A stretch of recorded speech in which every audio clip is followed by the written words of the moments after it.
সেই ইসলামটাকে পালন করার ক্ষেত্রে আল্লাহর বক্তব্য চৌধুর অফিসের কাফা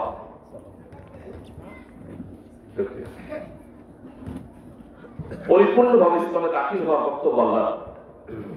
সেই ইসলামকে আমি যদি পালন করি, মানি, জানি, বুঝি, আমার আপনার বক্তব্য একটাই, আমি ব্যক্তি জীবন, পারিবারিক, সামাজিক, রাষ্ট্রীয় সর্বক্ষেত্রে ইসলামকে পালন করতে হবে। নমুনাকে মুহাম্মদ রাসূলুল্লাহ সাল্লাল্লাহু আলাইহি ওয়াসাল্লাম, এর বাহিরে আর কোনো নমুনা নেই।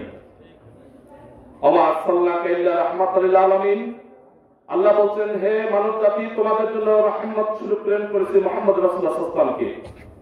সেই মুহাম্মদ সাল্লাল্লাহু আলাইহি ওয়াসাল্লাম হচ্ছে আমাদের নমুনা।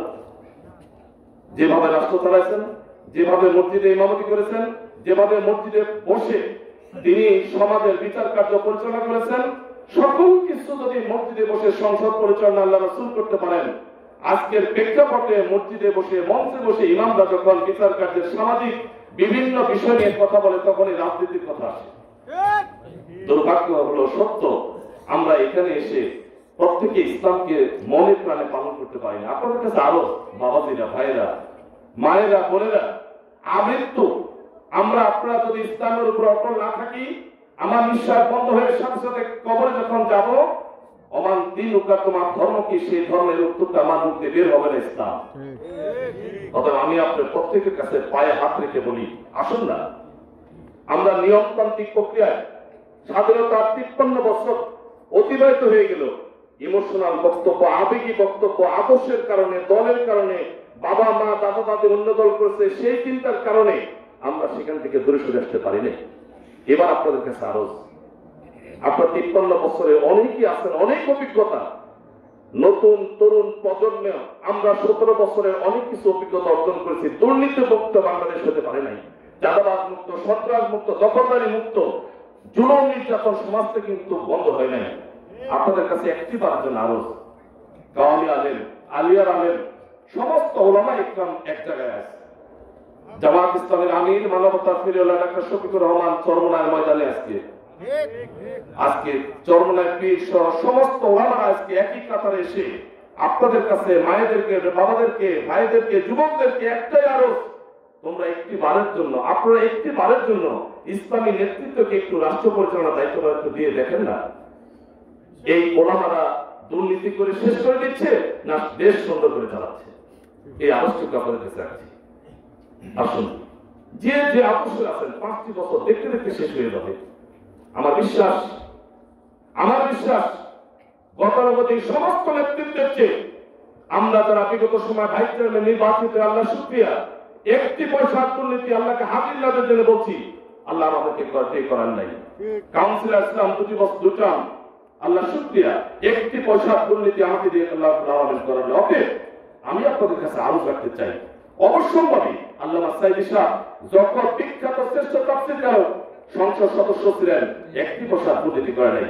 মন্ত্রিত্ব ছিলেন আলী হাসান মোহাম্মদ মুজাহিদ, মাওলানা আব্দুল রহমান নিজামী, দুর্নীতি করেন নাই। অতএব আমার বিশ্বাস, আফগানিস্তান আজকে বিশ্বে ওলামারা রাষ্ট্র চালাচ্ছে, গোটা পৃথিবীতে কয়েকটি বছরের ব্যবধানে আজকের গোটা পৃথিবীর নমুনা হয়ে দাঁড়িয়েছে আফগানিস্তান, শুধু সৎ নেতৃত্বের কারণে, ভালো নেতৃত্বের কারণে, ওলামাদের নেতৃত্বের কারণে।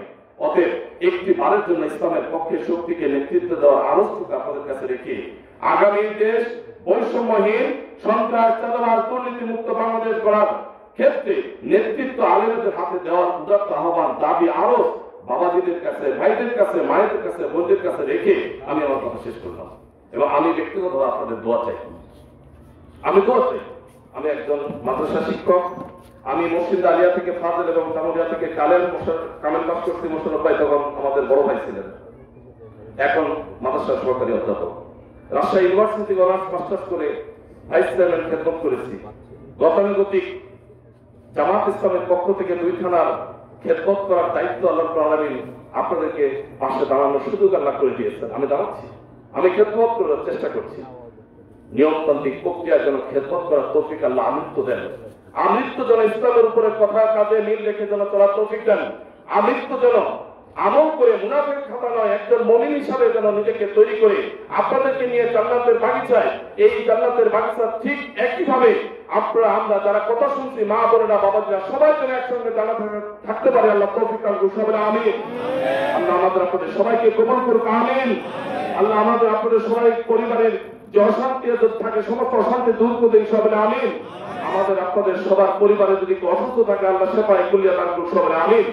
এবং যা বললাম আমি সহ আমাদের আপনাদের সবাইকে, মা বোনদেরকে, বাবাজিদেরকে, ভাইদেরকে সবাইকে অনুরোধ করবো আল্লাহ সবাইকে এই কথাগুলো আমল করার তৌফিকের মাধ্যমে এবং নিয়মতান্ত্রিক প্রক্রিয়া আল্লাহ সন্তুষ্টির জন্য সকল কাজগুলো করে আমৃত্য যারা ইসলামের কথাগুলো আকণ্ঠ সমস্ত ভয়কে দূরে ছেড়ে দিয়ে সাহসিকতার সাথে ময়দানে বলতে পারে আল্লাহ সেই তৌফিক যেন দান করে আশাবাদ ব্যক্ত করে সবার সুস্বাস্থ্য এবং দীর্ঘায়ু কামনা করে সবার কাছে দোয়া চেয়ে সবার জন্য দোয়া করে আমার কথা শেষ করলাম। ওয়াকিল দাওয়ানা আলহামদুলিল্লাহি রাব্বিল আলামিন। সুবহানাকা আল্লাহুম্মা ওয়া বিহামদিকা আশহাদু আল্লা ইলাহা ইল্লা আনতা আস্তাগফিরুকা ওয়া আতুবু ইলাইক। লা হাওলা ওয়া লা কুওয়াতা ইল্লা বিল্লাহ। আসসালামু আলাইকুম ওয়া রাহমাতুল্লাহি ওয়া বারাকাতুহু।